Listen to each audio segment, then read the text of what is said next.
¿De qué hablamos cuando pensamos en la fotografía como herramienta para observar?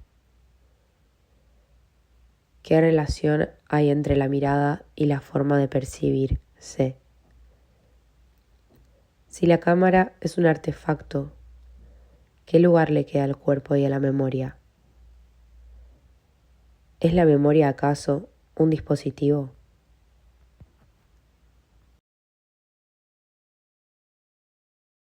De Woolf aprendí que el feminismo es algo que se comparte con otros, que las luchas muchas veces tienen forma de palabras expuestas en soportes. También que crear en los bordes de la ficción es hablar más cerca de lo real que en la realidad misma. La distancia que hay entre los cuerpos y las historias muchas veces propicia una mirada mediante la cual se crea nuestra forma de concebir el mundo.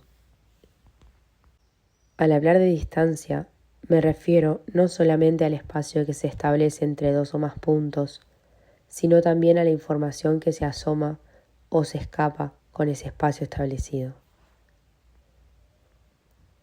Cuando comencé a sacar fotos tenía apenas 14 años. Mi padre me había regalado una cámara para poder experimentar. Ese objeto tan desconocido y al mismo tiempo en el que deposité tanto afecto, cambió mi forma de ver el mundo. La cámara fotográfica nace del vínculo entre la ciencia y la curiosidad. Desde sus orígenes, las cámaras tuvieron un desarrollo que permitió desde reproducir imágenes hasta poder congelarlas. Se dice que las primeras incursiones en la fotografía fueron de Aristóteles, allá por el siglo IV a.C., mediante la observación y el estudio de los eclipses solares. Aunque también las aportaciones del óptico árabe Al-Hasan en el siglo XI fueron muy valiosas. Hacia el 1500, Leonardo da Vinci apunta a una descripción de los funcionamientos del proceso de las cámaras oscuras, ampliando su utilización a otros campos, además de la observación de los eclipses.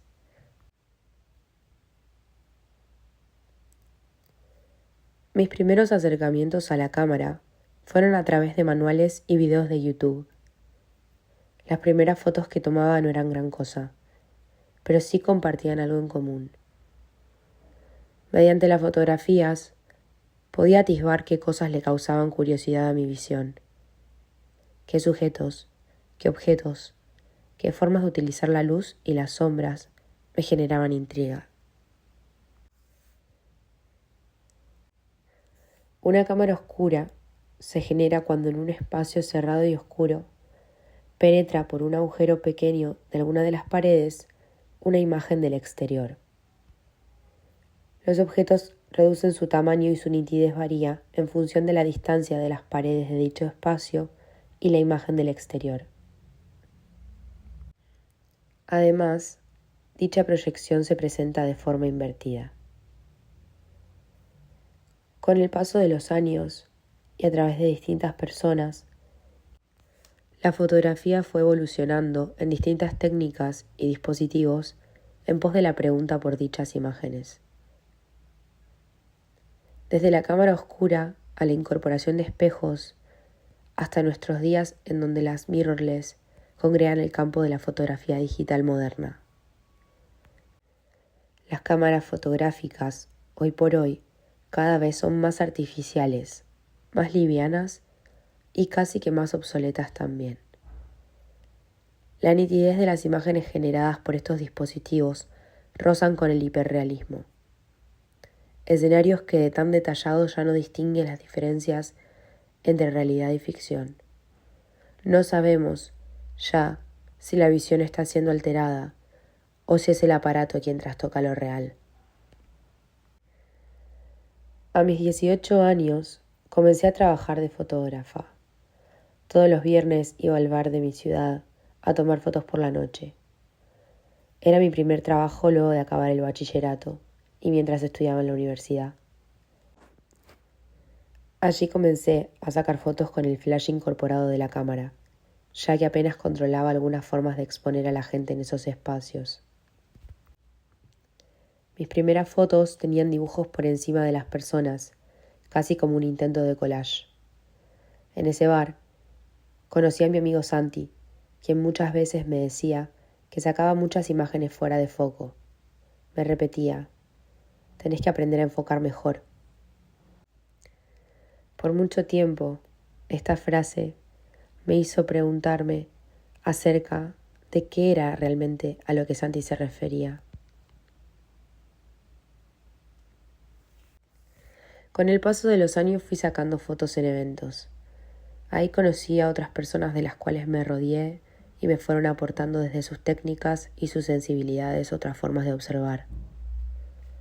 La fotografía, ya sea de eventos o de cualquier campo, es ante todo una forma de tomar posición.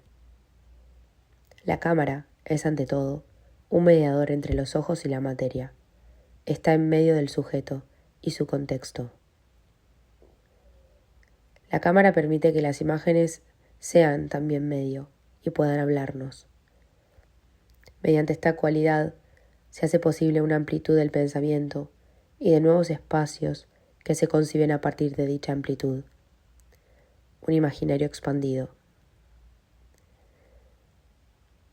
La imaginación abre paso a otras maneras de ser y de hacer que no están determinadas de antemano.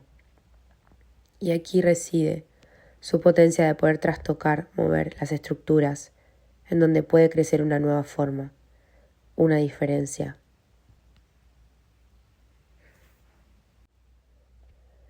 Hacia 1870, con el surgimiento de la fotografía y su acercamiento a las clases populares luego, se empezó a crear un mercado en torno a las cartas de visita.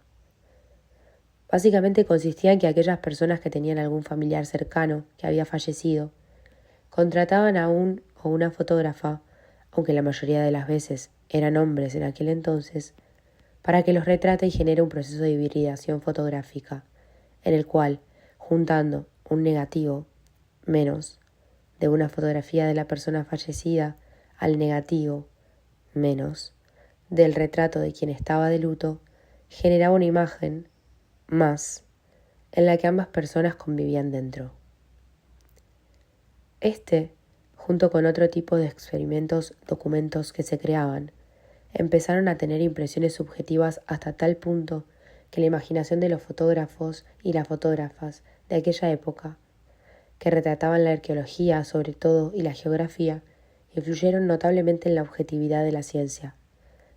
Esto lo señala la fotógrafa estadounidense Maria Morris Hamburg. El oculocentrismo se basa en la idea de que nuestros ojos no solo han marcado la forma que tenemos de pensar y comprender el universo, sino las formas de manifestarnos cultural y artísticamente. Han habido y siguen realizándose ciertos estudios que dieron como resultados hallazgos acerca de la evolución de nuestro ojo paralelamente a la evolución de la luz. No nos olvidemos que gran parte de los descubrimientos científicos fueron dirigidos y comprobados por la capacidad de poder observar, mediante distintas técnicas, los comportamientos de dichas hipótesis. La historia de la fotografía está puntuada por una sucesión de controversias dualistas: placa directa versus placa adulterada, fotografía pictórica versus fotografía documental, cita Susan Sontag en su libro sobre la fotografía.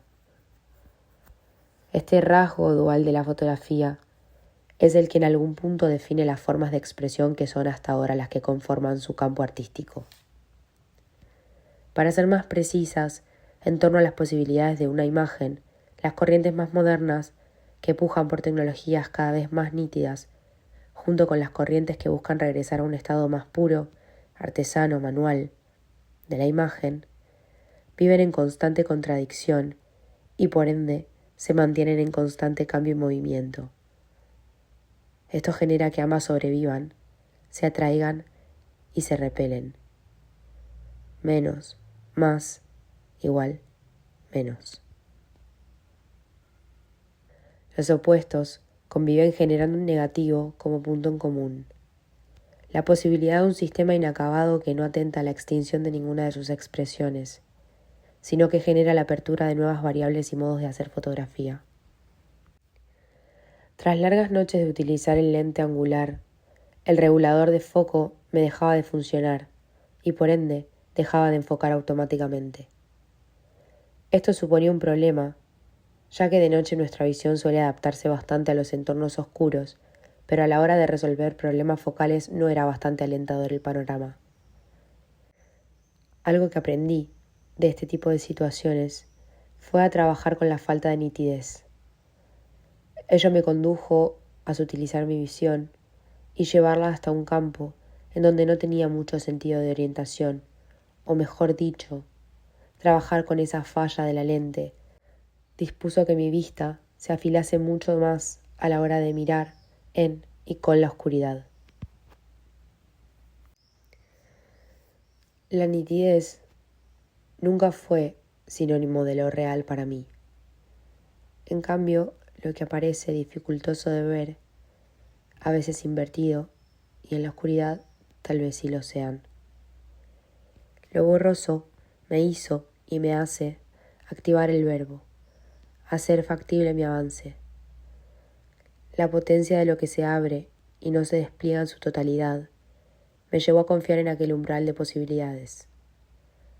Avanzo, avancé y avanzaré porque creo en algo más que acá. No es una cuestión de fe, sino más bien de aquella visión parcial que me permite imaginar otro lugar a donde dirigirme. Una especie de relectura en pos de una imaginación del presente futuro que pueda desplegar otros elementos, otras posibilidades, otras formas de hacer.